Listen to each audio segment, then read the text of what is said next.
আরবি ক্যালেন্ডার অনুযায়ী 12ই রবিউল আউয়াল বিশ্ব নবী দিবস হিসেবে পালিত হয়ে থাকে। সমগ্র বিশ্বব্যাপী দিনটি মহা সমারোহে এবং বিভিন্ন অনুষ্ঠানের মাধ্যমে জাঁকজমক সহকারে পালিত হয়। বর্ণাঢ্য শোভাযাত্রা, কোরআন তেলাওয়াত, মিলাদ মাহফিল, দুস্থদের অন্ন বস্ত্রদান থেকে শুরু করে বিভিন্ন ধরনের ইসলামিক সাংস্কৃতিক অনুষ্ঠান হয়ে থাকে।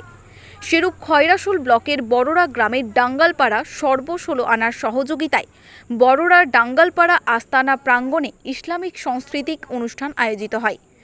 বিশ্ব নবীর জীবন বৃত্তান্ত নিয়ে আলোচনার মাধ্যমে সকলকেই সঠিক পথে চলার দিক নির্দেশ করা হয়। ইসলাম শব্দের অর্থ যে শান্তি এবং বিশ্ব নবী যে শান্তির বাণী ছড়িয়ে গেছেন, সেই সমস্ত বাণীগুলোই বর্তমান প্রজন্মের কাছে তুলে ধরার এই এক প্রয়াস। মানুষে মানুষে বিভেদ দূর করা, সাম্প্রদায়িক সম্প্রীতি ও ভ্রাতৃত্ববোধ বজায় রাখা, দেশপ্রেম ও মানবতাবোধ জাগ্রত করা, পারস্পরিক সম্মান, আচরণবিধি মেনে চলা ইত্যাদি বিষয়গুলি আলোচিত হয়। পাশাপাশি ইসলামিক কুইজ, কোরআন তেলাওয়াত, নাত, গাজল ইত্যাদি বিষয়ের ওপরেও প্রতিযোগিতা আয়োজন করা হয়। স্থানীয় গ্রামের বিভিন্ন বয়সের ছেলে মেয়েদের অংশগ্রহণে এবং উৎসাহ উদ্দীপনা ছিল চোখে পড়ার মতো। প্রতিটি বিভাগে অংশগ্রহণকারীদের প্রথম, দ্বিতীয় এবং তৃতীয় স্থানাধিকারীকে যেমন পুরস্কৃত করা হয়, পাশাপাশি প্রতিটি অংশগ্রহণকারীদেরও সান্ত্বনা পুরস্কার প্রদান করে উৎসাহিত করা হয় বলে কমিটির পক্ষ থেকে জানানো হয়। উল্লেখ্য, এরূপ ইসলামিক সাংস্কৃতিক অনুষ্ঠান গত 11 বছর ধরে হয়ে আসছে। স্থানীয় বাসিন্দা তথা বড়রা হাই স্কুলের পার্শ্ব শিক্ষক শেখ সামিউদ্দিনের প্রচেষ্টায়। অনুষ্ঠানে উপস্থিত ছিলেন মাওলানা হাসমত আলী, বড়রা ডাঙ্গালপাড়া জামি মসজিদের পেশ ইমাম মাওলানা কামির উদ্দিন সহ বহু আলেম উলেমাগণ। অনুষ্ঠান সম্পর্কে পৃথকভাবে বিস্তারিত বিবরণ দেন আয়োজকদের পক্ষে শেখ সামিউদ্দিন ও শেখ জয়নাল। খয়রাসুল থেকে শেখ রিয়াজউদ্দিনের রিপোর্ট, বীরভূম নিউজ। আমি শেখ সামিউদ্দিন, বড়রা ডাঙ্গালপাড়ার বাসিন্দা। বিশ্বনবী হযরত মুহাম্মদ সাল্লাল্লাহু আলাইহি সাল্লামের 1455তম আবির্ভাব তিথিকে সামনে রেখে গত 10 বছরের নেই এই বছরেও বড়রা ডাঙ্গালপাড়া সর্ব-১৬ আনার উদ্যোগে ও পরিচালনায় ইসলামিক সাংস্কৃতিক অনুষ্ঠানের আয়োজন করা হয়েছিল। বিশ্বনবীর আদর্শ, সম্প্রীতি বার্তা সমাজে ছড়িয়ে দেওয়া এবং ছোটদের মনের মধ্যে হুজুর পাক সাল্লাল্লাহু আলাইহি সাল্লামের দেশপ্রেম ও মানবতাবোধ জাগ্রত করাই হচ্ছে আমাদের উদ্দেশ্য। এই অনুষ্ঠান দুটি পর্বে বিভিন্ন সাংস্কৃতিক প্রতিযোগিতা, নাতে রসুল, কোরআন পাঠ, হযরত মুহাম্মদ সাল্লাল্লাহু আলাইহি সাল্লামের জীবনী এবং সিনিয়র ও জুনিয়র কুইজের আয়োজন করা হয়েছিল। প্রত্যেক প্রতিযোগিতায় প্রথম, দ্বিতীয় এবং তৃতীয় স্থান অধিকারীদের আকর্ষণীয় পুরস্কারে পুরস্কৃত করা হয়। এই অনুষ্ঠানের জাজ হিসাবে ছিলেন হাফিজ কারি কামরুদ্দিন সাহেব, বড়রা ডাঙ্গালপাড়া জামা মসজিদের পেশ ইমাম, এবং উপস্থিত ছিলেন মুফতি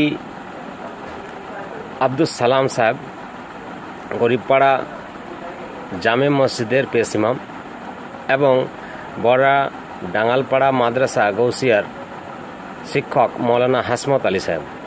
এছাড়া স্থানীয় সমাজসেবী শেখ জয়নাল, শেখ জর্দিস উপস্থিত ছিলেন। আরও উপস্থিত ছিলেন আমাদের সাংস্কৃতিক অনুষ্ঠানের কমিটির সদস্য শেখ নাসির উদ্দিন, শেখ সাহাবুদ্দিন, আব্দুর রফিক সাহেব, শেখ কামাল উদ্দিন এবং শেখ গাফফার ও অন্যান্যরা। এই অনুষ্ঠানটি সন্ধে পর্যন্ত চালু থাকে এবং প্রত্যেককেই সান্ত্বনা পুরস্কার দেওয়া হয় প্রতিযোগী এবং প্রতিযোগিনীদেরকে। এবং আগামী বছর আরও এই অনুষ্ঠানকে দীর্ঘায়িত করার আশা রেখেই অনুষ্ঠানের কুশলতা আহ্বান করে অনুষ্ঠান শেষ করা হয়। রবিউল আউয়াল হযরত মুহাম্মদের 1455তম জন্মতিথি। সেই উপলক্ষে সারা বিশ্বে জন্মদিবস পালিত হয়। সাথে সাথে বড়রা ডাঙ্গালপাড়া সর্ব-১৬ আনার পক্ষে এই একটা সাংস্কৃতিক ইসলামী সাংস্কৃতিক অনুষ্ঠিত হয়ে থাকে। সেই অনুষ্ঠিত বড়া ডাঙ্গালপাড়া সর্বসুরানার সহযোগিতায় এবং শেখ সামিউদ্দিন শিক্ষক তিনার প্রচেষ্টায় এই প্রোগ্রামটি প্রায় 11 বছর ধরে হয়ে চলেছে। সেখানে ধর্মীয় যে আলোচনা সেটা হয়ে থাকে, কুইজ হয়ে থাকে, সাথে সাথে ওনার যে মূল বাণী মানুষে বিভেদ করা যাবে না, সাম্প্রদায়িক সম্প্রীতি বজায় রাখতে হবে, সকল ধর্মের মানুষকে সম্মান দিতে হবে, এই সব বিষয়ে পর্যালোচনা করা হয়। এই দিনটি এইভাবে উদযাপিত করা হয়।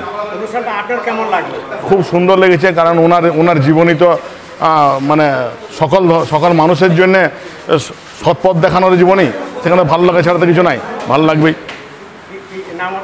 আমার নাম শেখ জয়নাল, বড়া ডাঙ্গালপাড়া সর্বসুরানার একজন।